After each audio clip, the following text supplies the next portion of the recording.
We'll call our meeting to order. Renata, if you do the roll call, please. McEvers. Gookin. Yeah. Miller. Here. English. Yes. Evans. Here. Wood. Here. If we would rise for the invocation, we have Pastor John Padula with the Altar Church with us tonight. Welcome, John.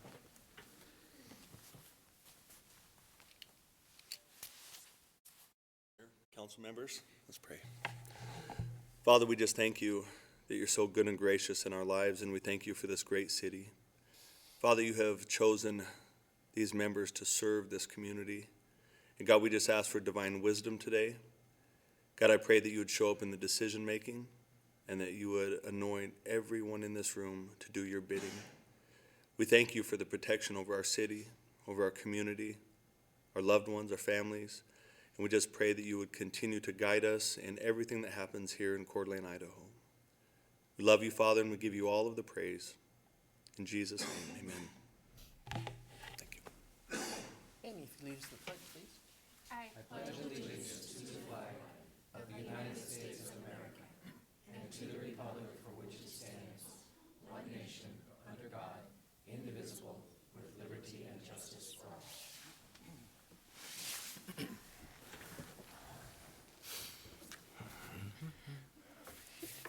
Don't believe we have any amendments to the agenda today, so we move on to public comment. If there's anyone in the audience that wishes to have public comment, would have 3 minutes to do so on city business. Come on up. Good evening, guys. So David Passero, I spoke to you last fall about code 06033, which is the sidewalk encroachment dining code, and the enforcement of that code and the possible amendment of that code. My understanding from making a few calls is that really nothing's been done on that. I offered my assistance that if you wanted me to participate and work with the restaurants that have the encroachment code that they use to serve food on the sidewalk in the summertime, I would have been happy to do that. So there's two things I want to talk to you about. One is safety and liability for the city, not only for the safety of our citizens, but the liability to the city if someone were to get hurt. My concern came when I had my 87-year-old mother walking the sidewalk. She's now 88. She loves to go to lunch. I take her on the sidewalk. I see people with disabilities, elderly, and young children and strollers really struggle to navigate the sidewalks on Sherman because of the encroachment parameters in the code. It has nothing to do with the alcohol. It has to do with how much space is left for us. The code says 42 inches. I measured 6 spots this evening that are less than 40 between the dirt around a tree and where the stanchion goes. So we really need to rewrite that code. And we've only got 2 weeks to do it now because the code goes into effect on March 17th or so. In fact, Cricket's already has tables out on their sidewalk piece of the property. So if someone were to get injured, all the revenue we collect for that code would be gone in an instant, as well as a lot more of our city funds, right? Because if someone trips and falls or is bumped because there isn't enough space to navigate, we're liable as a city. So we really need to work on that one. So the lost revenue piece, so 2006 was when the code was written. I don't think we've adjusted the dollar amount. It's a $125 fee plus $22.13 for a sewer cap fee for a chair that they have on the sidewalk. Okay, so if you have 24 chairs on the sidewalk, you pay $650 a year to use the public sidewalk for business as a restaurant. Now, 1 month rent for a 600 square foot, 1-bedroom apartment costs more than that in our city. So we let our restaurant businesses use our city property for an absurdly low amount of money. We need to adjust the amount that we charge because so just take, for instance, if a restaurant fills 2 seats a day for the time that the permit's good for, right? They're gonna make, and this is super low. I've been in the restaurant business for 45 years, okay? So they're gonna make at least $12,000 to $15,000 bottom line profit on those 24 seats that are on the sidewalk. We should have more than $600 for the public funds. I'm also told that it's difficult to enforce the code because we only have 2 code enforcement officers. Well, maybe if we charge the proper amount for an encroachment fee, then we'd have more funds to fund the code enforcement officers to actually make sure that there's space. The umbrella thing, I think, is being addressed with the Downtown Association, but it's a serious concern for all the people that use the sidewalk. And you think about how easily you flow in the wintertime when there's no stanchions, no tables, no people. In the summertime, we give more than half the space to the restaurant and leave like I said, anywhere from 42 to less than 42 inches to navigate the sidewalks. And my concern isn't for me, because I can bully my way, but elderly, disabled, and young people really struggle with it, okay? Thank you. Let's fix it. If you could share with staff, though, I think you said there were 6 spots where you measured. Absolutely. If you would share those with staff, we'll certainly have someone check those out. Iron Horse, Yeah, go ahead, Collective just go Kitchen. ahead and share that with staff. You emailed or had a phone conversation? Yes, if you want to let Renata know. Sure, those well, 6. and I only did 2 blocks, so if I did them all, if I actually took my time and did them all, Yeah, and staff is in the process of going through all of those right now to verify that we're meeting all of Let's the not- ADA requirements. but let's not be cheap, because certainly We're the not gonna be- apartments across the street aren't cheap, We're right? not going to be cheap, Well, we are cheap at $125 and $22 a seat is cheap. but the restaurant people don't think so. Well, of course they They- don't. Of course Yeah, they don't. and so we want to encourage outside dining and those kind of things. And we want to do it right, and we'll look at it. So Okay, thank you. Thank you. Anyone else wishing to give public comment tonight? All right, we will move on to our presentations. And do we have, is Aaron here? Aaron and Doug, or is just Doug? Okay, come on up, Doug, and I'm going to read a proclamation for this is for the Lake Coeur d'Alene Waterkeepers Days, which is March 12th and March 13th. And I'm going to read the proclamation, then you have a function coming up, correct, Doug? I'm sorry, the question was? You have a function that's coming up for the Oh, waterkeepers. yes, we do. Oh, so Wild I'll- and- yeah. So I'll read this proclamation, and then we can talk about your function. Thank you. Says, whereas the City of Coeur d'Alene celebrates the Lake Coeur d'Alene Waterkeeper Program and the contribution it makes to our citizens, local economy, and community. Whereas the Lake Coeur d'Alene Waterkeeper Program is dedicated to conserving, protecting, and restoring our waters and is licensed by the International Waterkeeper Alliance to ensure that Lake Coeur d'Alene water is swimmable, drinkable, and fishable for generations to come. Whereas the Lake Coeur d'Alene Waterkeeper Program is working to protect our community's most precious gem and natural resources through community awareness and outreach, restoration, education, advocacy, and enforcement. Whereas our citizens agree that our lake and its tributary watersheds contribute positively to the local community by helping our economy, education, and environment. Whereas our citizens agree that it's important for people to support our lake and watersheds that they value in their community. And whereas the City of Coeur d'Alene supports the Lake Coeur d'Alene Waterkeeper Program, which serves our communities and natural resources on and around the lake. Therefore, I, Steve Widmeyer, Mayor of the City of Coeur d'Alene, do hereby proclaim March 12th and 13th, 2020, as Lake Coeur d'Alene Waterkeeper Days. Doug? Thank you, Mayor Widmeyer and Council. Recognizing and affirming the essential importance of water that is drinkable, swimmable, and fishable is so important. We are heartened by a future where we can work together to strive for these objectives. Waterkeepers, a program of the Kootenai Environmental Alliance, want to encourage attendance at the Wild and Scenic Water Film Festival on Thursday, March 12th at the Schuler Auditorium at NIC. The doors will open at 6:30. And a showing of Mark Titus's film, The Wild, at our Coeur d'Alene Public Library on Friday, March 13th, again with the doors opening at 6:30. That's it. Thank you. All right. Thank you, Doug, for being here. Thank you for being here. Appreciate it. We'll move on to the second presentation, Tubbs Hill Fire Mitigation, and we have Bill Greenwood and Kenny, and a partner of Kenny's. So good evening, Mayor and Council. We have Chief Gabriel with us and Shane O'Shea with IDL. We're here to give you another update on our burn for Tubbs Hill, prescribed burn. We have taken this to the Tubbs Hill Foundation. We have a letter of support from them. We've taken it to our Urban Forestry Committee, and we took it to Parks and Rec, and we had a presentation there. It's hit the paper, as you've seen, and so with that, we're going to just talk you through our plan here. Shane has actually put together this prescription. It's in 2 pieces, and then Kenny and I have been working through this with his staff and our staff, and I just let Kenny talk about all the other agencies. So we're working with Forest Service, fire districts, and IDL. And the idea here is that Shane has written the prescription, and the prescription is such that if the conditions are right, we will burn. If the conditions are wrong, we will not burn. But prior to that, even if we don't get the burn done, what we will have done is mechanical removal of some stuff that we need down anyway. So whatever we're doing here is still part of the management plan. We're just hopeful that we can get some of those ladder fuels cooked down a little bit. We're doing this in the spring because we have better control. A late season fire could get away from us real easily. And so we prefer this is not as hot. It's a cool burn, cool, slow burn. And we were talking yesterday about this. We may, at a later date, come back with some of our staff and do some slash piles to be burned when the snow's on the ground. So we might do something in September, put together some piles with Kenny's help. We'll cover those in October and then light them off in December or November, something like that. So, Kenny, you've got some stuff to...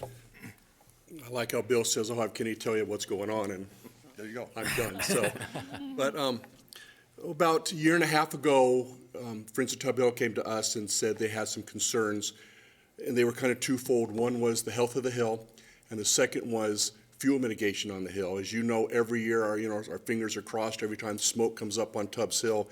Now, once the board lights up and people get very concerned, because what we don't want is that jewel of the city, anything catastrophic to happen. So one of the best ways that we can do both of these objectives is to do a burn, and Shane is absolutely wonderful with his ability to talk about what that burn will do for the hill and its health. But my biggest concern is what can we do to minimize the chance of a catastrophic fire on that, because my concern, if you can imagine, is at the top of that, we don't want it going up over the top of that hill, nor do we want it coming from the McEwen side going up towards those homes. Homes are absolutely our number one priority. So when we talked about this, we got with Shane right off the bat. They do this for a living. How many do you do a year, do you suppose? Department of Lands in the Kootenai County area does approximately 6-7 burns a year like this. So, they're very well versed at it, but it also gives us a wonderful opportunity to do some training that we don't very often get to do. What we've done through Department of Lands is we're doing what they call red card certification. It's credentialing for our officers to give them a much better handle on what happens in wildland firefighting. Well, although we are surrounded by the woods and we live in the Rockies, the fact is we don't get a huge amount of forest fires. This gives us a wonderful opportunity to train not just with us, but Northern Lakes, Kootenai Fire, East Side, and other departments are going to come as well and be part of this training. That's wonderful for us because for me, to give me a comfort level, the more boots on the ground, the more I like it. But also we're doing kind of that double-edged sword, and I'm glad Dave's here, Dave Yaden's here, and we did get to speak to his group with great, I think it was very positive, and we're looking forward to doing this the second week of April. Fingers crossed is that everything works to we can to get this going the second week of April. The 2 weeks prior to that, as Bill said, we're going to do a lot of mechanical stuff, so we have to have yearly training with our sawyers, so they'll go in and drop a bunch of trees. We'll do a bunch of limbing, we'll do a bunch of, and I'll let you talk about that, a bunch of clearing up on top, so we'll get kind of the double whammy out of this. And we think for the money and following that management plan, this is just a huge part of it, and we want to move forward with the plan. We don't want to do it, and unfortunately, the last time we did this was in 2002. We're due. So we don't want to wait 18 years to do it again, but it'll be kind of a plan going forward. So Shane, if you want to talk about the health and what we might do up on top and the sprinkler lines on top, and Of course. Well, as Chief said, the control of this burn is of utmost importance to us with the homes up there on Tubbs Hill. As you can see from the map, right where the two delineations between the yellow and the red are is almost where the fire road and the major home area is. From that point, coming behind those private properties to the other fire road on the Sanders Beach side, where that comes up the hill, we would, in those 2 weeks prior, do what we call a fire clearing area. It's approximately a 10-foot wide buffer. We would not be falling any trees or timber of that nature. We're limbing up trees, we're creating a buffer zone, and then we would install sprinklers to pre-treat the area to wet it down before the fire even is touched on the hill. So that is our main control point right there.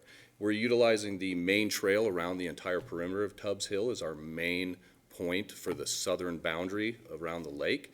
And to follow forest practices standards, the Idaho Forest Practices Act, we would not be putting any fire in the stream protection zone of a Class 1 stream, which Lake Coeur d'Alene is. So 75 feet horizontal distance from the Class 1 waterway, we would try to eliminate any direct ignition. If fire did present itself there to a pine cone rolling down or whatnot. As long as it wasn't direct ignition by personnel, we're well within Idaho Forest Practices rules. So we're planning to do this and create a mosaic across the hill if some of the areas are a little wetter than others, but yet the burn goes through and isn't as hot in certain areas. That is okay, because what we're trying to do is continue the management of the Tubbs Hill Management Plan that was set forth years ago. And with the Parks Department establishing the planting of native cereal conifers that are not that are not susceptible to the root disease that is prevalent on that hill. That is what we're trying to do, perpetuate the pea pine, ponderosa pine, regeneration by the burn, stimulating the growth, opening some natural soil beds, and then eliminating some of those unwanted smaller Douglas fir trees, and then planting, say, western larch, western white pine, and stimulating growth in that area. So that's kind of what we're doing for the forest and the health of the park, and our control measures across that more sensitive area near the homes. Questions by council? Any questions? Doesn't look it. Gentlemen, thank you very much. Appreciate it. Yes, sorry, I just had to make sure we got this one on there. On the website, is there going to be specific information on the date and time, and how can people follow when this is going to occur and be assured that everything is, as you said, a go for a prescribed burn? Once we start getting up on the hill, when we get boots on the ground, starting to use saws, every day we're going to do an update. And it'll be on the City of Coeur d'Alene's homepage And the fire department's homepage. and the fire department's Yes, homepage. and Facebook and everything else we can put it on. We will get it out there as far as we can.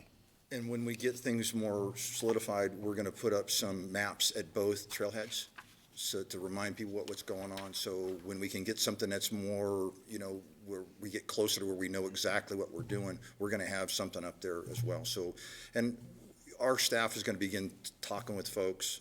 We see folks all the time on the hill, so we're just going to start that dialogue. And in fact, somebody was telling me the other day, someone had stopped them. We were doing some clearing of a tree that fell down across the trail, and they were asking about the burn. And so they seemed very positive about it. So some interaction with public is, we're out there, and so we're going to put up signs as well. Great. I had a great conversation with Kenny about that, and I just think there's a lot of people, as popular as we are, a lot of people don't tune into city council meetings, and so I'm trying to make sure that we're reaching out to the folks, especially the people frontline people who deal with tourists and people who might not be tuned into this, so that there's just a much better presence of a calming ability when they see fire on Tubbs Hill. I know that's going to alarm a lot of people. So I'm just making sure we've done everything we can and more to make sure the public knows. So thank you for that. All right, gentlemen, thank you very much. Appreciate it. Thank you. Consent calendar. Woody, you got it down there? Yeah, I got it, believe it or not. Mr. Mayor, I'd like to move to approve consent calendar as presented, including Resolution 20-014. Motion? Second. We have a motion and a second. Renata, is there some additional work that you need to do there to read a resolution, or are we good? Sure, we just note really quickly that the items in the resolution include the approval and acceptance of a water transmission pipeline and fire hydrant easement from Forest Service located along Kathleen Avenue. The approval and acceptance of a utility easement for a water line on Centennial Pine, with Centennial Pines LLC for property located at 3773 North Ramsey Road, and approval of an artwork loan agreement with Idaho Character Foundation, doing business as Idaho Wildlife Museum, for the sculpture by Lorenzo, Guerriere,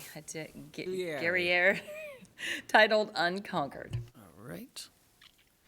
Any further discussion? Roll call, please. McEvers? Yes. Gookin? Yes. Evans? Yes. Wood? Yes. English? Yes. Miller? Yes. Motion carried. Announcements. Any member of the city council have an announcement tonight? Mr. Mayor, just one. At my last North Idaho College Board of Trustees meeting last week, we had a 10-minute presentation on the census. And it was a really good, short presentation that I thought was very valuable. You could always go to the North Idaho College website to see it, but I thought it might be a nice thing to put on our agenda in the future, have the census worker here so we can educate the public about what's happening. I think, Renata, we've had, it was Ms. Mindy. Thorpe. Mindy Thorpe. Mindy Thorpe. So That's who we had. We did have a presentation, so we were actually one up on you. Before my time. Yes. Okay. Yes, so we had that presentation, and then you did a PSA as well.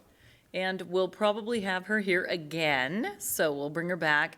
The census is going to be opening up a website soon that you can do and log in and finish the census early, so you don't have to wait to get anything in the mail. So when that web link comes live, we want to make sure she comes here and does another PSA. So that's a Great. good reminder, thank you. Anyone else have any announcements tonight? All right, we'll move on to appointments. I'd like to appoint John Schwan to the Urban Forestry Committee, Elaine Price to the Parking Commission, and Beth Ann Fuller to the Child Care Commission. So be looking for council So action. moved. Second.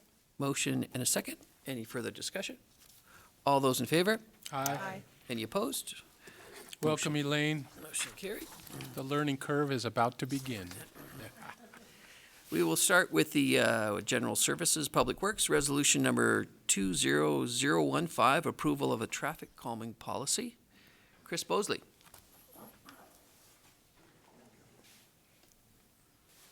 Thank you, Mayor and Council, for having me before you this evening. So my first presentation is on the traffic calming policy that I put together with the help of our staff. This is something that we've been looking for quite some time, just to have a formal policy to address complaints of speeding on any street, really. But we really needed to have something in writing to show how we would do it and keep consistency across the board throughout the city. So I came to you about a year, to the Public Works Committee about a year ago, and presented the plan or the policy, got some feedback from committee members at that time, and then, of course, things get very busy during the summer. So about a year later, I came back to committee with the revised plan and got a little bit more feedback. So I'm going to go through what comments that were given to me at the time, or questions, and then how I've addressed those in this plan. And so these were the first committee comments that were given to me, and I'll just go through those one by one. I've got a slide for each. So first question was, how do we fund all these requests? And so the way it works now is that we have a given amount of money as a line item in the streets and engineering budget, and I believe it's about $40,000, and that would be used to fund any requests for traffic calming. Obviously, some traffic calming measures are going to be much more expensive than that. Some are much less. Some are not warranted in some places where they are. So for now, I feel the best way to move forward is just to play it year by year and see how much money that gives us, to see if that is adequate or if that needs to be adjusted. Chris, could I ask you just a quick question? So Yeah. that funding is for the research of it, not necessarily the project? No, it's for actual traffic calming measures put into place. Like those speed feedback signs that we've put out there, those were purchased out of this fund. So the actual tools or the fix? Correct, Okay. yes. And then the other thing that I looked at with this was that once we get all these requests for traffic calming, we can prioritize those based on the need of how severe the speeding is versus how much money we have, and just play it that way. The next was to get police safety data, which this is a screenshot from the local Highway Technical Assistance Council website that puts all this crash data together there. And what I do is that when we get drilled down to specifics, I contact the police department because they can provide actual crash reports that give you much more information than that. So that is something I'm already working with the police department on. And then another comment was that education may be effective, and that's why we've got a section in there about what neighborhoods can do on their own, because this could be the first choice for some locations, because we just need some friendly reminders out there. Gets neighborhood involved. Sometimes it's one bad seed in a neighborhood who's speeding through, and if maybe we put some peer pressure on them from neighbors, they would curb that habit. And then, of course, the yard signs that I've talked about, and I will get to that later as a follow-up comment that came. And then also another comment was to make it clear on arterials versus residential and efficiency of our streets versus safety of our streets, because obviously putting in traffic calming slows things down, doesn't work as efficiently, but it can improve safety. So my statements on those are that this is not intended for arterial streets like Ramsey or Northwest Boulevard, things like that, because it's just not intended for that kind of street. And I'll show you a graphic a little later showing what our arterials are. That was cumbersome to say. And then I believe we should have a balanced approach for collectors depending on how much traffic they move, because sometimes collectors act as arterials. And then in residential areas, I think safety should be the #1 priority there, not only of people using the streets, but emergency response, because we work closely with fire and police to make sure that we're not putting something in there that's going to increase their response time. So this is the Kootenai Metropolitan Planning Organization's map of the arterials, collectors, and other streets that we have, and those are based on federal functional classification. And so that shows that the green ones are the arterials, and also red, but those ones generally aren't our streets, but Celtice Way is on there. And then we have collectors that are yellow or purple, and those are often major streets as well. And that gets blurred a little bit when we look at this map, which is what we consider arterials, and that's more for snow emergency routes and things like that. These streets carry a lot of traffic. So there's a little bit of judgment call to determine what is really an arterial versus a collector.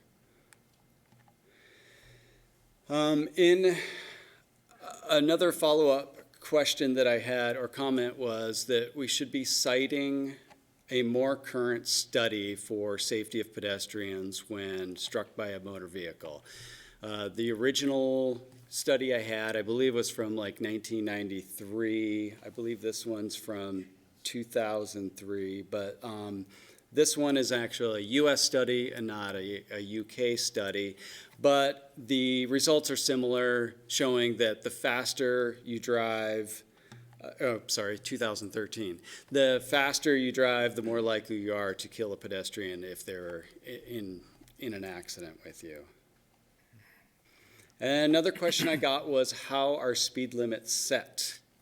And so starting on the left side of the screen here, statutory are set by federal or state. Federal sets a lot of maximum speed limits, and recently they raised them for interstates up to, I believe, 80 miles per hour.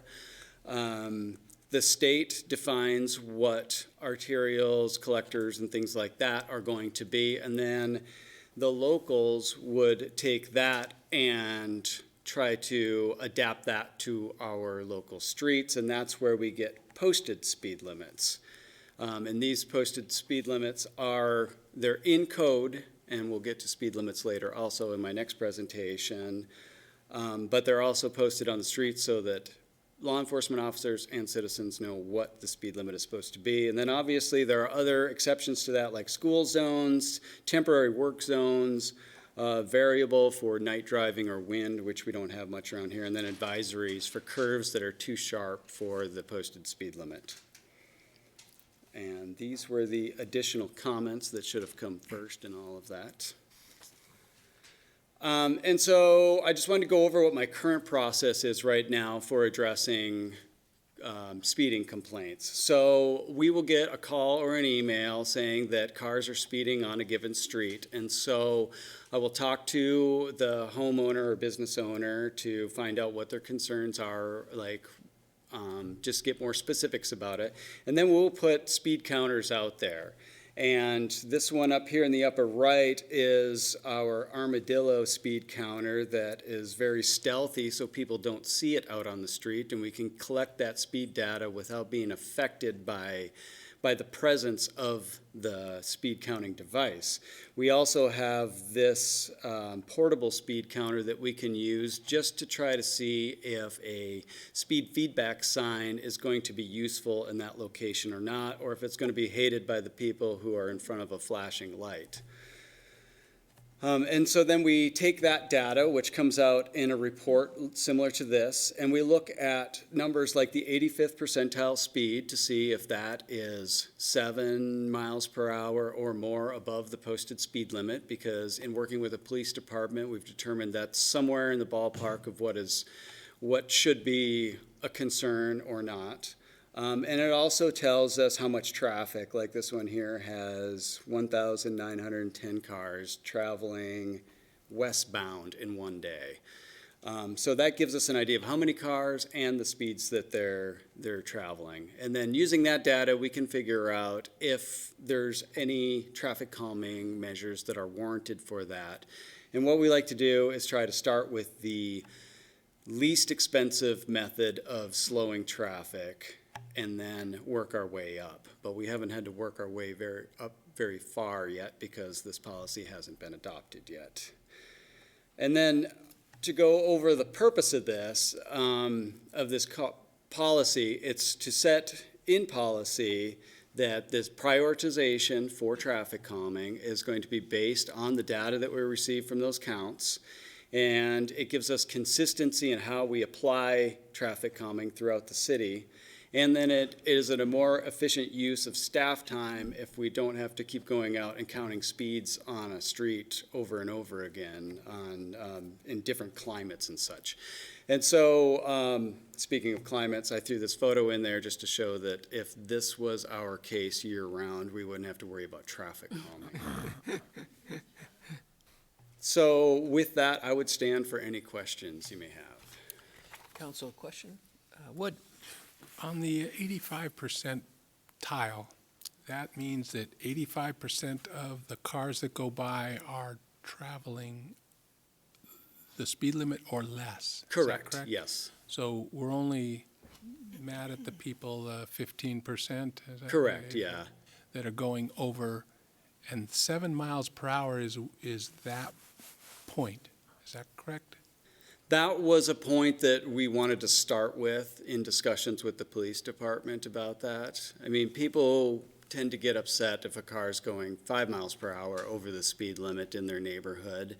And, you know, it makes sense that you would be concerned about that, but it's a very small number of cars that may be doing that. And even in areas where we might have traffic calming, you'll get the occasional cars that drive way faster than they should be. Thank you. Other questions? Mr. Christine? Mayor, thank you. Chris, when you developed your policy, I understand you're going to get data from the police department. Did you work with the police department on actually crafting the policy? I didn't work with them in crafting it, but I gave it to them to review, and then I've sat down with them and talked to them about some points of it, as well as the fire department as well.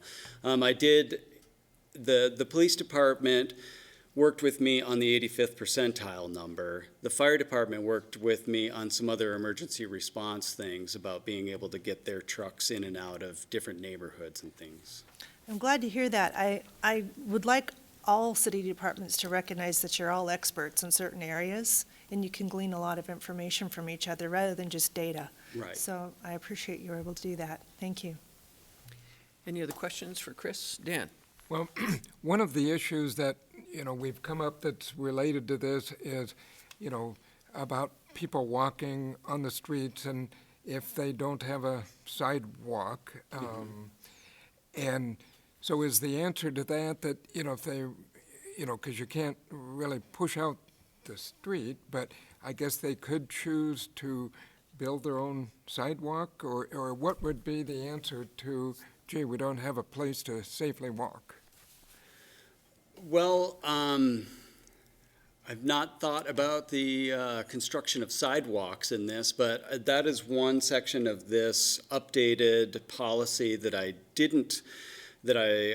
forgot to address in this. Was a comment that I got back, and thanks for reminding me of that, was the ability to form local improvement districts or business improvement districts, so that if speeds aren't high enough to warrant the implementation of traffic calming measures per this policy, homeowners or business owners could get traffic calming if approved by the city, because we would have to get together as departments, police, fire, engineering, all of us together and talk about this to make sure that it isn't going to affect emergency services or anything like that. But they would have the ability to do things to narrow their street or put in speed feedback signs and things like that.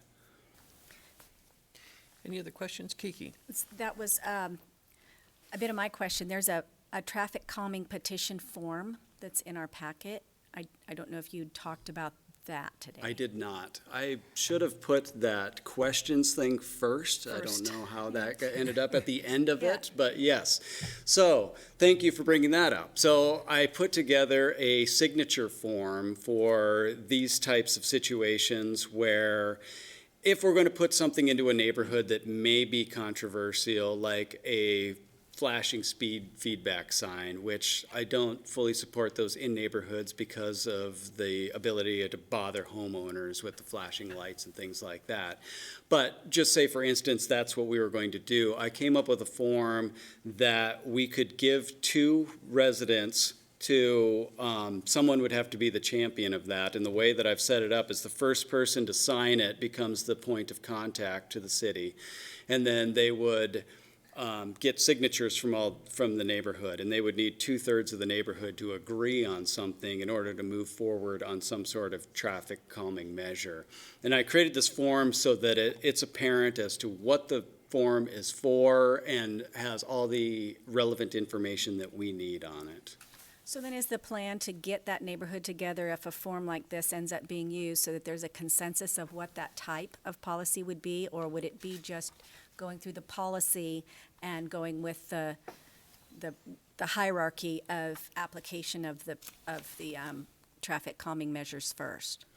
So I wouldn't require the signatures for a lot of lower level traffic calming measures, I guess, or depending on where they are. But if we were going to try to put in curb extensions or speed humps or things like that, then that would be something that I would definitely want neighborhood feedback from. And so would that description be part of the petition of the form? Is that what you're saying? Correct, What would yes, happen? yes. Okay, so then the person who lives at where the speed bump is would have the ability to say, wait, I'm the only one who's going to get the traffic revving up once they get over that hump. Correct, and that's why we you want describe it. everyone on board, because all of these have negative consequences as well. Like I said, with the flashing lights, and like you said, with the speed hump, you get people who are braking before it and then speeding up after it, so the person who has that may not want that. Okay. And then the only other thing I didn't know if it was mentioned is that does the policy have an appeal process if the group doesn't agree with what your decisions are on installation of a traffic calming measure? I have not put in an appeal process, but I did put in there that 2 years after a study is done, they can apply again for us to look at that street again. Okay, so it's not permanent. Thank you. Any other questions? If no other questions, we'd be looking for council action. Mr. Mayor, I'd like to move to approve Resolution 20015, approval of the traffic calming policy. Second. Motion and a second. Further discussion? Roll call, please, Renata. Gookin? Aye. English? Yes? Evans? Yes. Wood? Yes. Miller? Yes. McEvers? Yes. Motion carried. Thank you, Chris. Thank you.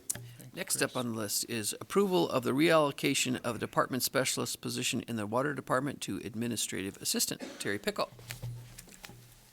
Thank you, Mayor and Council, for allowing me to come before you tonight. As the mayor pointed out, I'm here to present a request to have our department specialist reallocated to an administrative assistant. That's a mouthful. Let's see if I can find it here. Just to give a little bit of history on the position, the water department has had an administrative assistant for a number of years. The workload has increased over the past several years with new programs and new record keeping we're required to do for water quality as well as state records. And so we felt that it was time to bring in some extra help in the office. In 2015, the administrative assistant at that time came to me and asked for additional help. The workload was getting too much for her. She couldn't keep up with it. And so we brought in an entry-level position to see how that worked out, and with the idea that in the future, as our duties continue to increase, we would increase that to an administrative support 2 position, which was a pay grade 8. The entry level is pay grade 5. Through the budgeting process, we did budget for the line item. Is this going to work? Okay. In 2020 fiscal year budget, we did put it in there. Some of the stuff that has come along, and I apologize for the deluge of material that I presented to the council. I wanted you to get a sense of what we really do in our department. We generate revenue for 2 enterprise funds, both water and wastewater. The wastewater fees and rates are based off water usage for commercial and multifamily. So we do touch 2 departments into all the work that we do. We also touch a lot of the other departments in our daily jobs through the building department, finance, through the working with them and meter reading, and all the planning with some of the land use and the water use for those planned uses. So we do touch a lot of different things.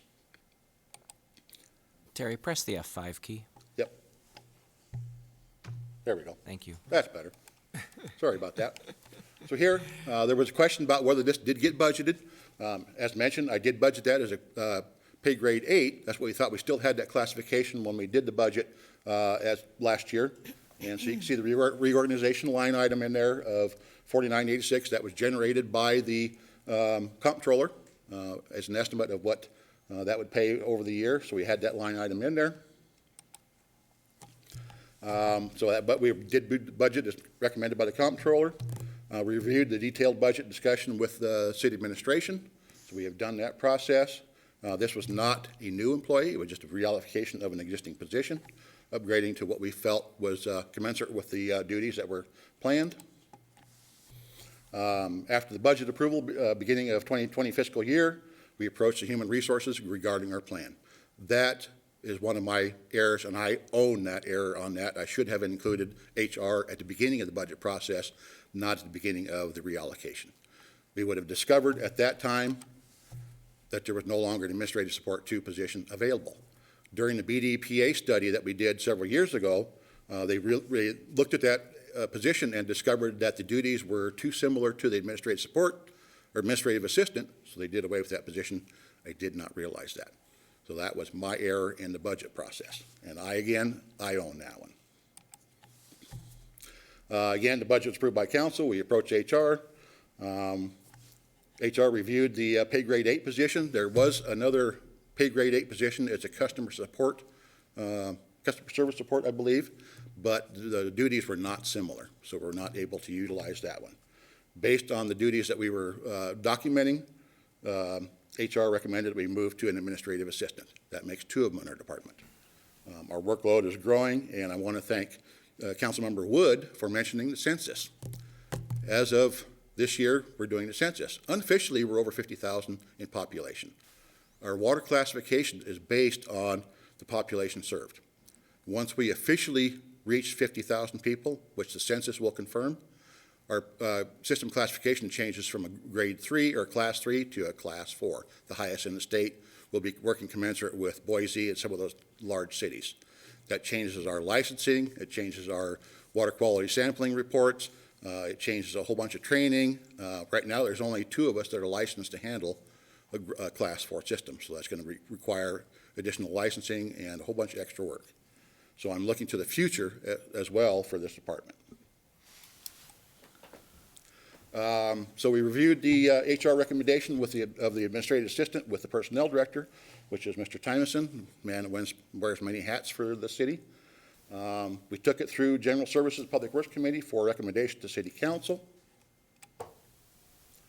Just to give you a little bit of history on what happened before, the current employee was brought on. Our administrative assistant averaged about 3 to 5 hours a week of overtime to cover back in 2018. If we look at restricting the duties that we're now having this entry position doing, which we should not be doing, I was reminded by HR that I should not be having them do that work. I'd estimate about $6,500 annually in overtime we'd have to run. And this was a timesheet that was requested by Councilmember Gookin to review, showing the overtime back in 2018. So you can see that the administrative assistant was working a great deal of overtime. What the timesheet does not reflect is flex time she's also been taking in lieu of that. It's not tracked in the timesheet. It's tracked in our sheets that we utilize internally only.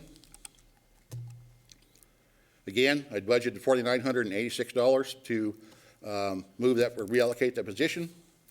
The HR director looked at if we implemented this March 1st to September 30th at a pay grade 10 will cost approximately $5,217. So that's a difference of $231 if retro to the 1st of March. I'm making a counter proposal to delay the implementation until March 16th, and that will leave no deficit in the budget. It will be completely covered. So, options. Preferably, we want to reallocate to an administrative assistant effective March 1st. We can request or rebudget for fiscal year 2021 at the appropriate pay scale, or we can leave as is. That's not really desirable to me. It does not cover our workload. Thank you. Okay, thank you. Questions for Terry? Christie? Mr. Mayor, thank you. Terry, what you've laid out are really two different issues. The one issue is you have an employee that's essentially working out of classification. Mm-hmm. And it sounds like she's doing a lot of work. I think you've laid that out very well. You've shown the work. City policy does allow for temporary pay when you're working out of a classification. So I would be inclined to go that direction, that you immediately take care of this employee, work with HR, work with Troy to make sure he or she is compensated for working out of classification. Now, the other part of the issue is it seems like like they're married together, but they're really not. The administrative assistant position, it seems like you could just move her right into that, but that really is permanently creating another position for two administrative assistants in the water department, which other departments don't have that. Now, I'm not saying you haven't clearly shown us that you have the work. I'm not saying that at all. But I would really like to see that come back through the actual budget process, and likely you'll prevail, but I still think it should be in the budget process. So I think we can accomplish both. You immediately compensate this hardworking employee, but we keep a new position, which you didn't really say it's not a new position, but it kind of is, in the budget constraints of that discussion. That's what I would like to see us do. I'm curious if you had those discussions with the city administrator about her working out of classification and immediately compensating that. We haven't had that type of compensation directly. We've looked at the workload and feel it is necessary to go ahead and move it forward. I don't know how I'm going to put that. So we could look at that. I would prefer to make it a permanent position. I think that kind of runs into a little bit of gray area as for working out of class, because the personnel rules kind of handle that a little differently. So It's a temporary. It's a temporary solution. And I think yes. we're coming close enough to our budget discussions that that's not too far of a range. So, Mr. Mayor, we're early in the discussion, but I would make a motion that we immediately, we ask the city administrator to rectify an employee working out of compensation so she's paid just as you alleged, And then we come back to this at budget discussion with the actual forming the administrative assistant position. And I would second that. Okay, so a motion and a second. Further discussion, Dan? Thank you, Mr. Mayor.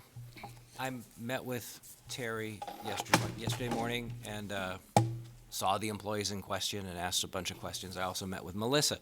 And one of the drawbacks to compensating the employee, which we're going to call the 5, who's doing the work of a 10, is that you can only do that for a month.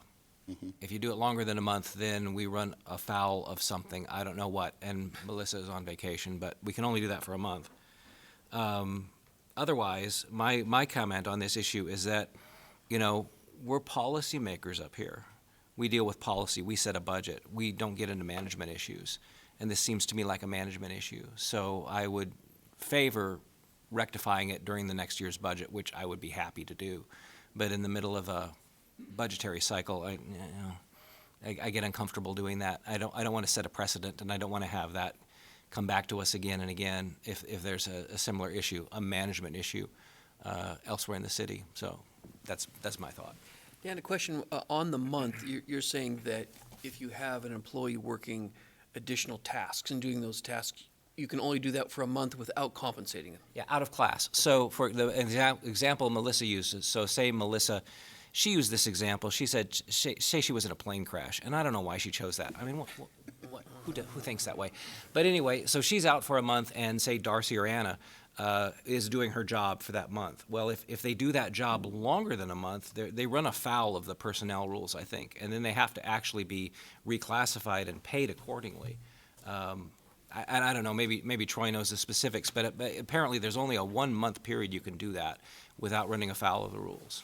Correct. We would run into the time situation on this for working out of class, and this is 5 grades different as well. So my follow-up to that motion would be we would not be able to pull that off because of the grade separation and the length of time, and I would have to ask Mr. Pickle to pull those duties back to stay at the grade 5 job description. Well, I think Christie's motion compensates her at the level that Terry asked for. Correct. So she would be compensated at the grade, and you're asking for grade 8, right? I'm asking for a grade 10. For grade, Grade. oh, you're asking for grade 10? Yes. Okay, so your motion would be to compensate her through the balance of the year at grade 10, but temporarily, but put the permanent budget process, put that in the budget process this year to be made permanent. if Correct. Council so approves. And I think Mr. Tymeson is stating that policy doesn't allow for us to do out-of-classification for longer than 30 days. Is that what you're stating? Well, that motion is basically confirming what Terry has asked for, and it would be, other than the fact that he's got the savings, when we looked at this early on, it would have been a budget amendment, because he didn't have the budget to go to a grade 10. So that is sort of incorporated, although we have the savings now since we haven't moved it to anything other than a grade 5. So what I'm suggesting is the pay, not the title, because the council would determine through budget process if we would have a whole nother administrative assistant position. Does that make sense? I'm not quite sure how, HR-wise, we'll have to Well, discuss she's working that out of with them. classification, so it's a temporary Yeah. assignment. Right. So, But she's being compensated for the Yes. balance of this budget year Correct. at that level. Kiki? Woody was Oh, Woody. This is making me all crazy, I'm sorry. My dishwasher goes out and busts his tables. I pay the dishwasher more and the busser less, but the dishwasher goes and helps the busser. Does that relate to this? Not at all. But, so, with your idea, we're still paying the overtime, right? No, not the overtime. You're paying for her working out of classification. So this person who's obviously working very hard, the city would be doing the right thing by this person and compensating them. But as far as that title, that position of having 2 administrative assistants in the water department, I think that needs to go through the budget cycle, and we may very well approve it.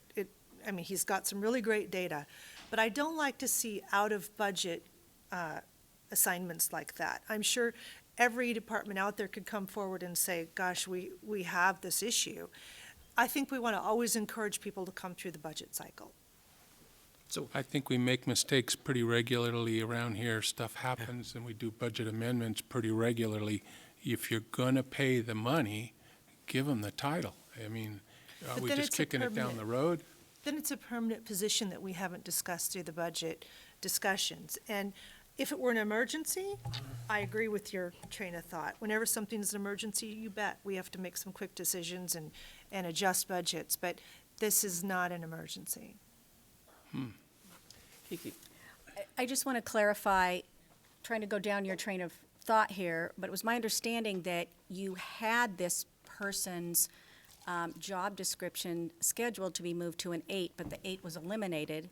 Correct. So now they're going to be working out of classification at a 10, which is the administrative assistant level. Correct. So there wouldn't be anything else for them to be once we went through the budget cycle other than what you're proposing. Correct.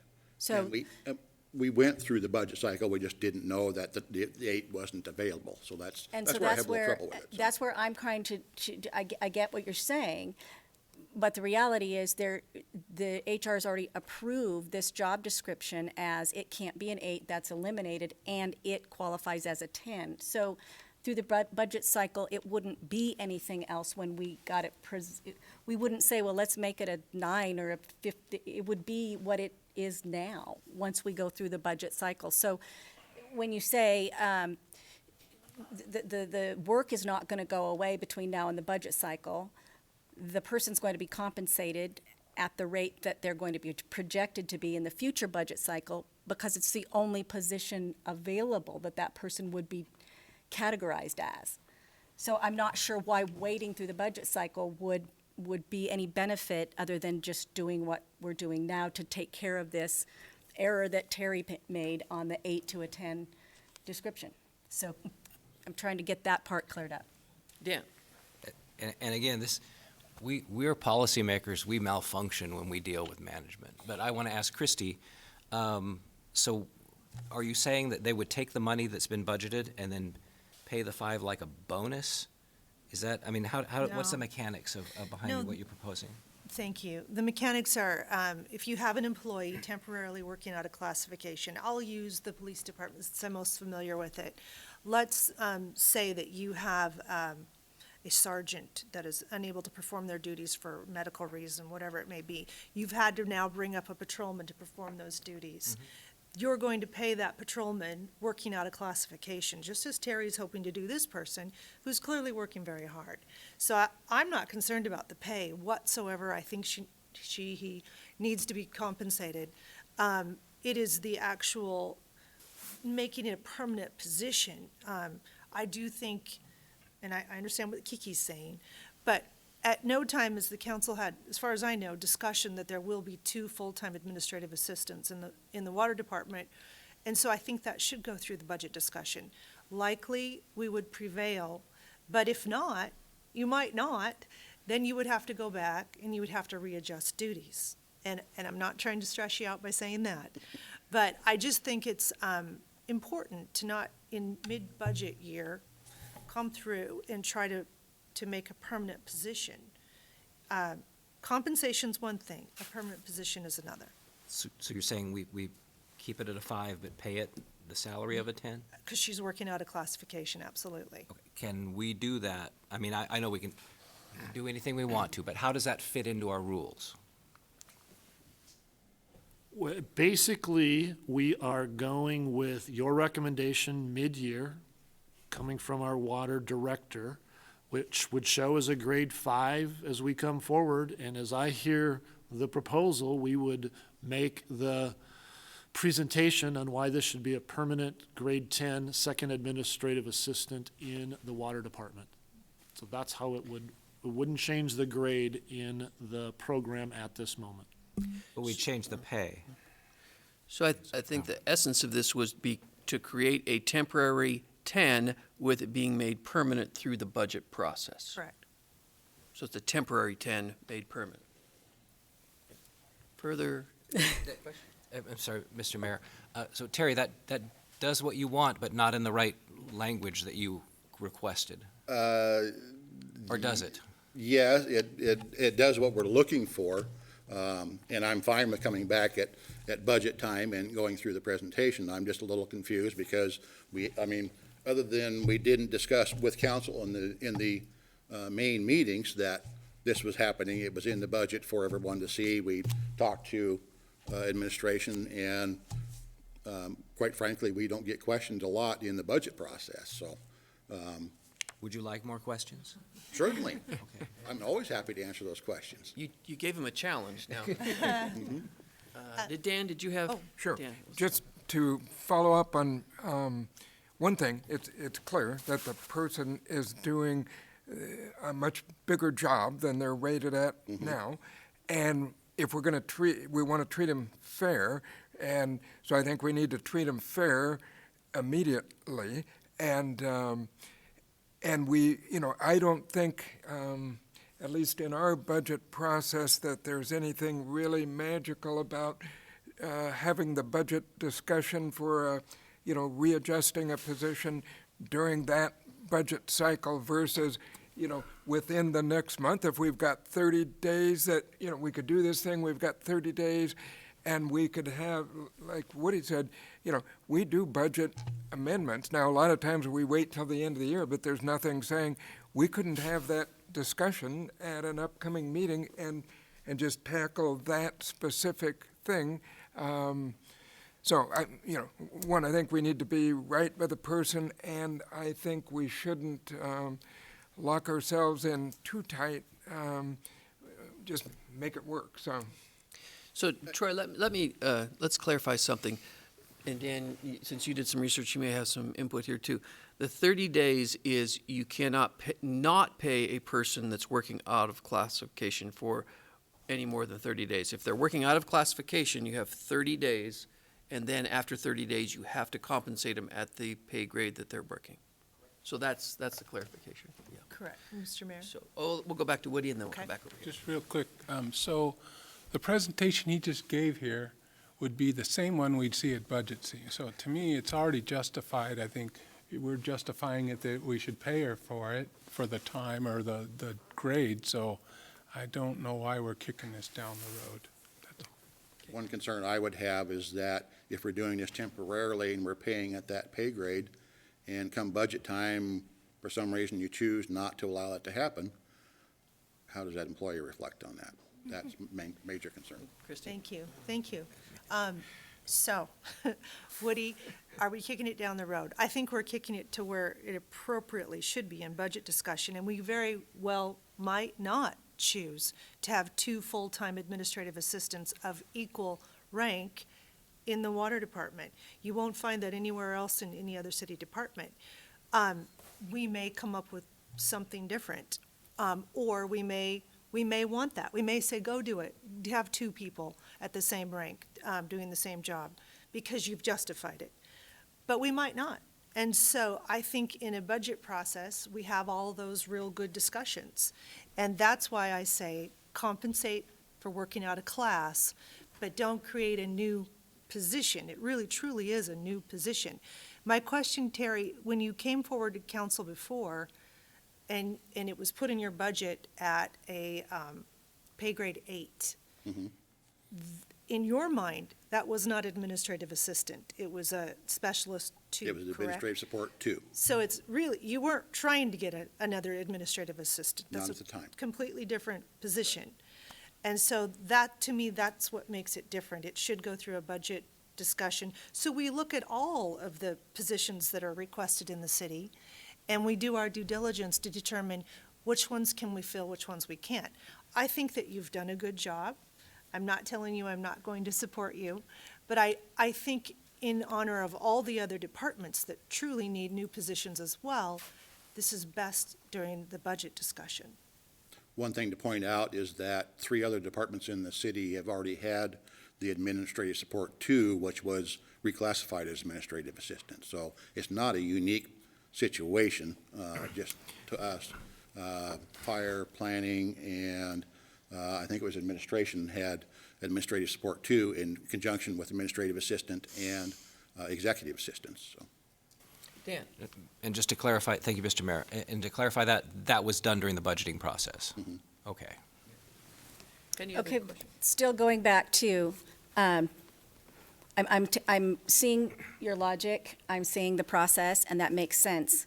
What I want to see is, right now, what we're doing, in my mind, we are kind of kicking it down the road, because I heard you say that Melissa had already reviewed the job description. It can't be anything other than the 10. So when we get to budget, we have the discussion, and what would the option be? Council could say, you can't have 2 administrative assistants. Now what do? Do you fire this person and create 2 new 5s so you don't have a 10? I'm just saying that we're kind of, the request has already been brought forward. We're already spending time in the discussion. And I think the budget process is a good place to look at things overall, but there already are 10s out there. There isn't another place for this position to move to if it's not from the 5 to the 10. It's already been, the workload itself has already been reviewed by HR and determined that it's a 10. So it seems as though there can't be another outcome past that point. If the water department is to move forward from where it is now into the following year, that's the only position that job could be categorized as. So that's where I'm not certain why waiting until the budget position, when we have the authority to make this amendment now, would make sense for the time we've already spent discussing it and the work that these departments have already put together to do.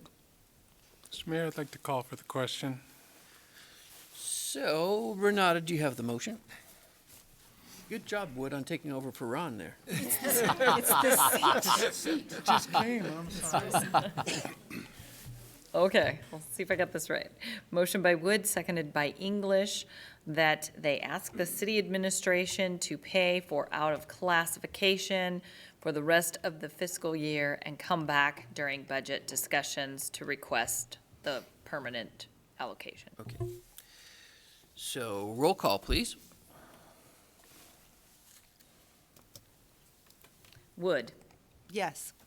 Miller, No. McEvers, No. Gookin, Yes. English, Yes. Evans, No. And I'm a yes. Mayor. Motion carried. Thank you, Terry.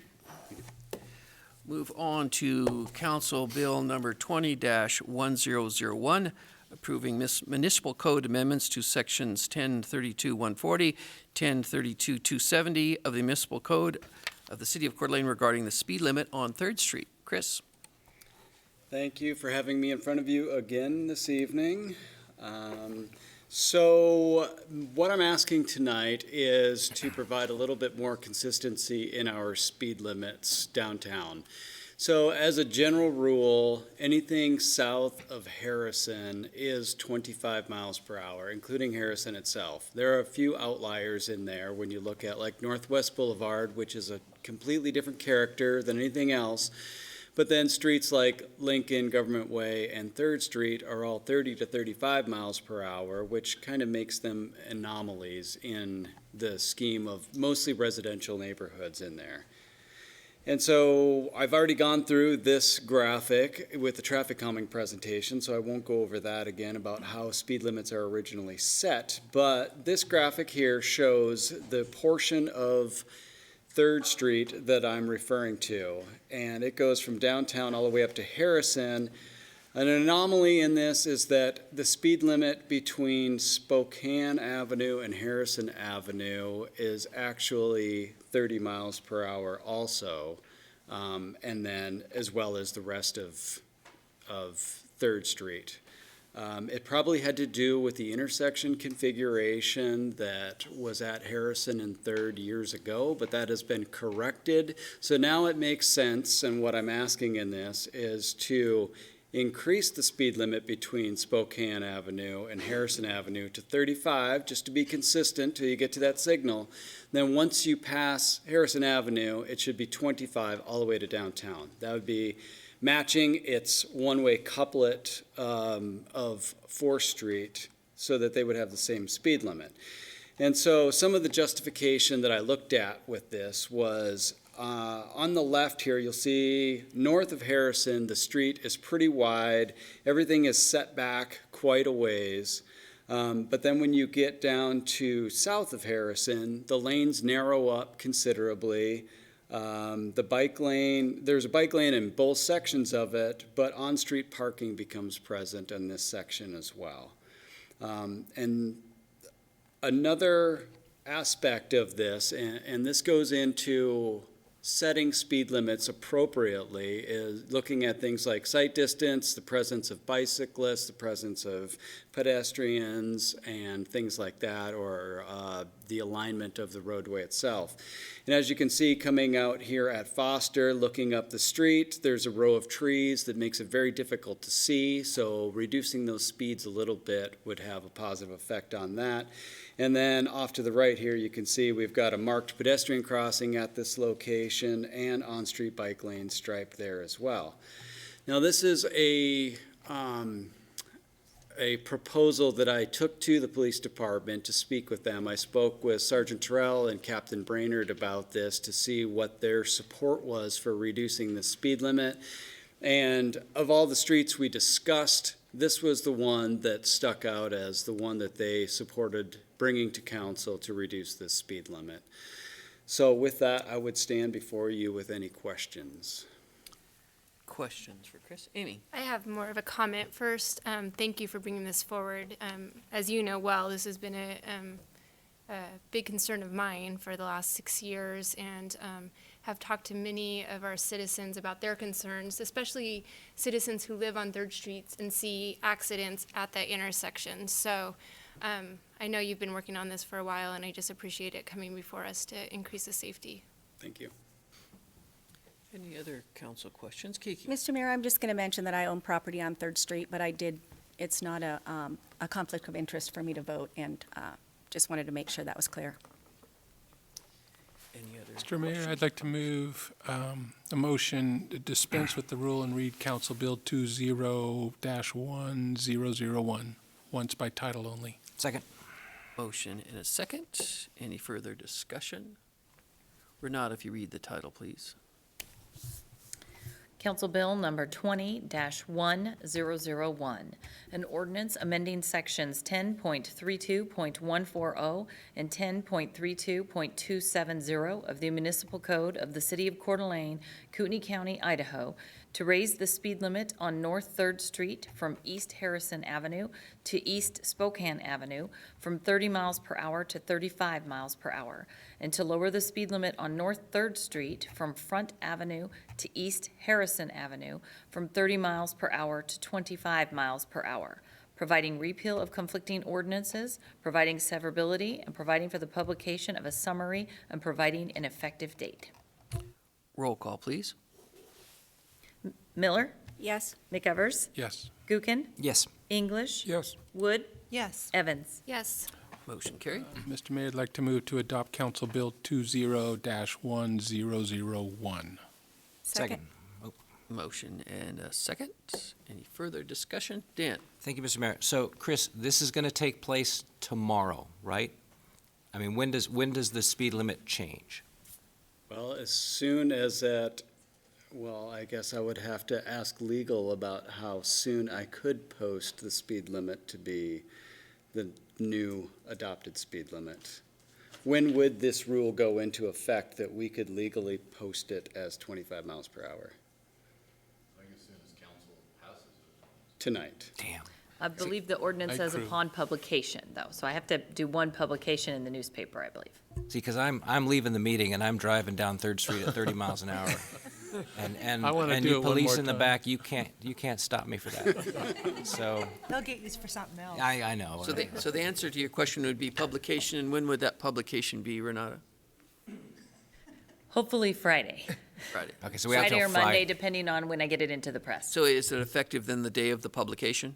Sir. Oh, okay, so Okay, so just call got a couple Renata. of days, Yes. We'll get it changed soon. Any further discussion? Roll call, please. Miller, Yes. McEvers, Yes. Gookin, yes. English, Yes. Wood, Yes. Evans. Yes. Motion carried. Thank you, Chris. Thank you. Appreciate it. Now, we will go on to Council Bill number 201002, approving municipal code amendments to sections 1706715, 1706720, and 1706725 regarding home occupation regulations for childcare facilities. Kelly. Hello, Mayor and Council, Deputy City Clerk and Child Care Commission Liaison here tonight to discuss, the Child Care Commission is requesting an approval from City Council with the Planning Commission recommendation to adopt the following amendments to sections that are identified in your staff report. The history behind it is the City of Coeur d'Alene home occupation regulations falls within Municipal Code 17 of the zoning code. As such, they require input and a recommendation from the Planning Commission to the City Council for amendments as proposed. The city has a Child Care Commission and is one of 8 cities in Idaho that require additional certifications and background checks for child care providers. The Child Care Commission was formed to oversee the rules and regulations of the City of Coeur d'Alene regarding licensing child care in-home and at facilities.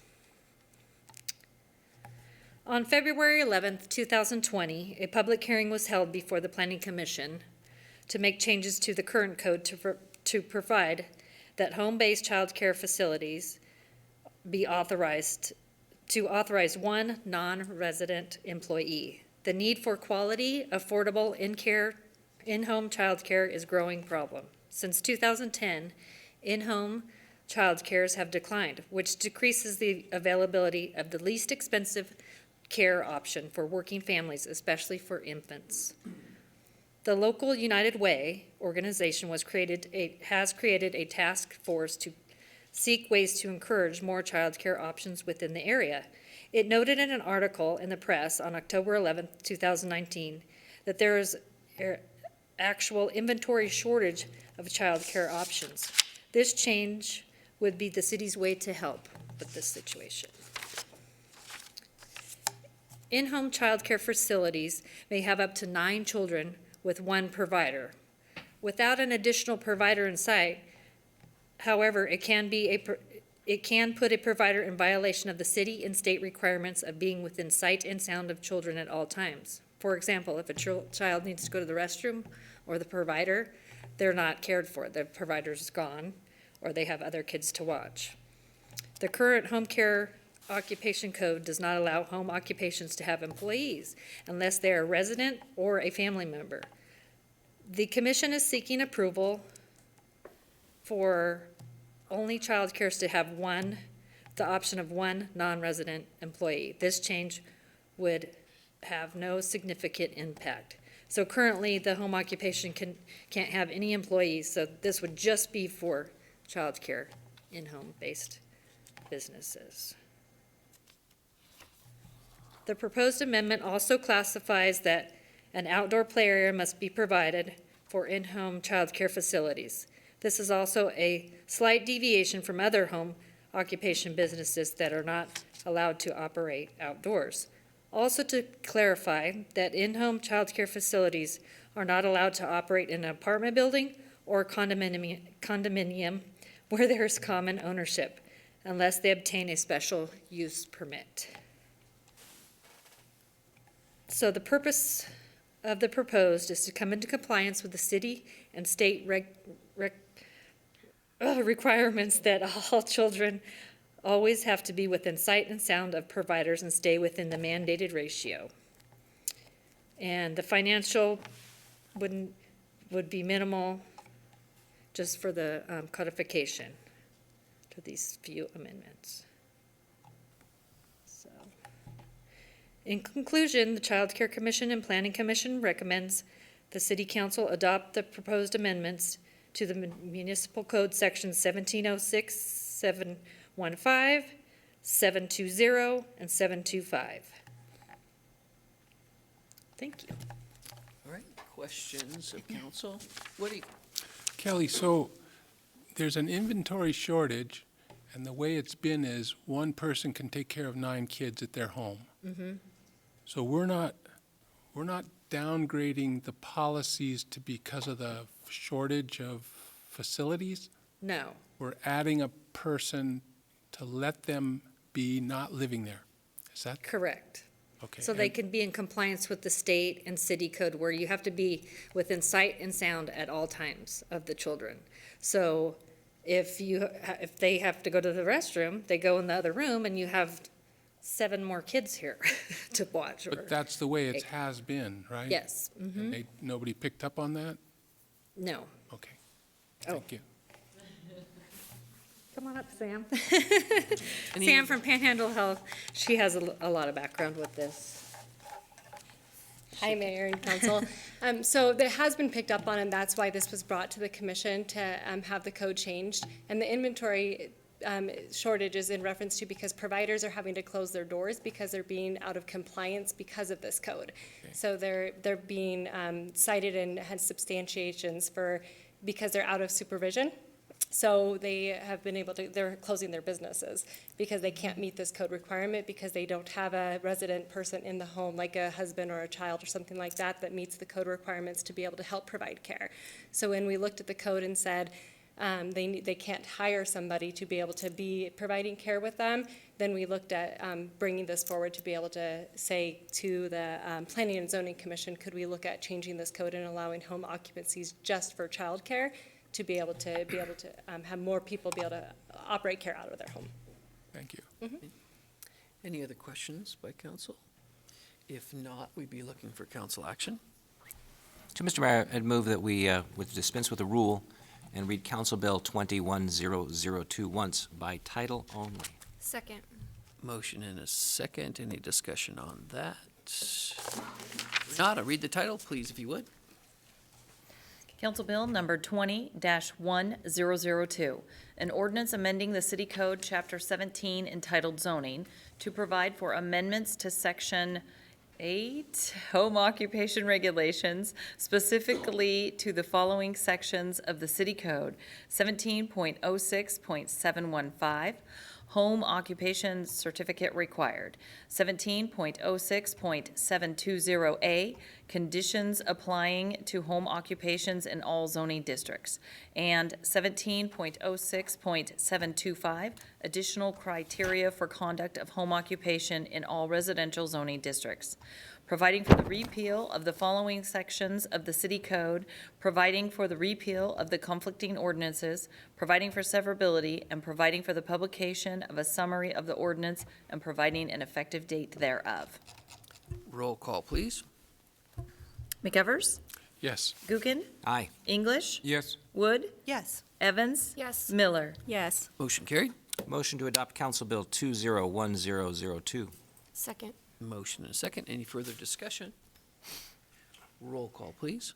McEvers? Yes. Gookin? Aye. English? Yes. Wood? Yes. Evans? Yes. Miller? Yes. Motion carried. Thank you, everyone, for working on that. Now, resolution number 20-016, approving amendments to the civil service rules. And we have Tom Greif here. Good evening, Mayor and Council. So tonight I have 3 proposed amendments to our civil service rules before you. And with that, the decision point is, should City Council approve the amendments to civil service rules as approved by Civil Service Commission? All 3 of these proposed amendments have the support of the current Civil Service Commission, and they are listed on the staff report as the first one being we are seeking approval to change the age from 19 to 18 years of age to test for our entry-level positions. The second one was to add language to describe the pre-employment drug and alcohol test process that we currently practice with our new hires. And the third one was to add language for the actual medical and physical examination by our department physician, now that we have a designated physician as Dr. Gibbon.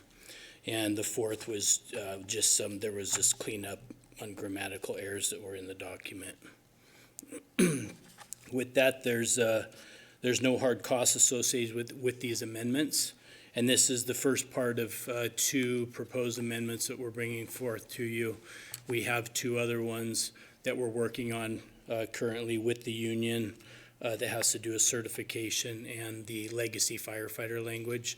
But we had to bring these four forward first off because we have a firefighter test coming up in April, so we needed to get approval on these four first, and we'll be bringing the other ones at a later date. All right. Anything else, Tom? I'll entertain any questions that you have. Questions for Tom? Dan? Well, I was going to ask how it would apply to elected officials, but I won't. Want to be a firefighter? So if there's no further questions, we're looking for a motion. Oh, I'm sorry, That's Woody. okay, at least I always gotta ask these questions. So civil service is what? So the civil service document is, so the commission is a group of three people that are appointed by the city council. And our civil service rules is a document that basically regulates our entry-level employment, promotional processes, and some disciplinary processes that don't necessarily fall within the collective bargaining agreement. So there's two avenues for the discipline part. In the collective bargaining agreement, you'll see the grievance procedure. So if there's discipline or suspension or demotion, a firefighter covered in civil service could actually either choose to go through the grievance procedure in the contract, or if it didn't pertain to that, they could actually take it to the Civil Service Commission and appeal it. So there's two different avenues. They cannot do both. It's either one or the other. And so the reason we like the Civil Service Commission, I know in the past it's been brought up in negotiations to combine civil service and the contract, but it does provide a good avenue for us to regulate the entry-level testing process and base it on merit and test scores and move away from the subjectivity of the testing, if that makes sense. And then in the promotionals to it, it spells out how we do our promotional processes, how many candidates we can consider for a promotional spot if there's a vacancy, and so forth. And why did you guys get younger? So, to be honest, we couldn't figure out why it was ever 19. And so the industry standard out there in the fire service is 18 years old. And so we talked about it, we threw it at the commission. They supported 18 also, along with the language with the drug testing in the department physician. The other question on pre-employment drug and alcohol testing, do we pay for that or they? We do. We do, okay. So when we offer a position, it's contingent upon their background check, their drug testing, and their physical with our department physician. Thank you, Tom. Any other questions for Tom? If not, we'd be looking for council action. Mr. Mayor, I'll make a motion to approve resolution number 20-016, approving amendments to the civil service rules. Second. Motion and a second. Any further discussion? Roll call, please, Renata. Gookin? Aye. English? Yes. Wood? Yes. Evans? Yes. Miller? Yes. McEvers? Yes. Motion carried. Motion to enter into executive session pursuant to Idaho Code 74206 subsection C to acquire interest in real property which is not owned by a public agency. Second. Motion and a second. Any further discussion? Roll call, please. English? Yes. Evans? Yes. Wood? Yes. Miller? Yes. McEvers? Yes. Gookin? Yeah. We are in executive session.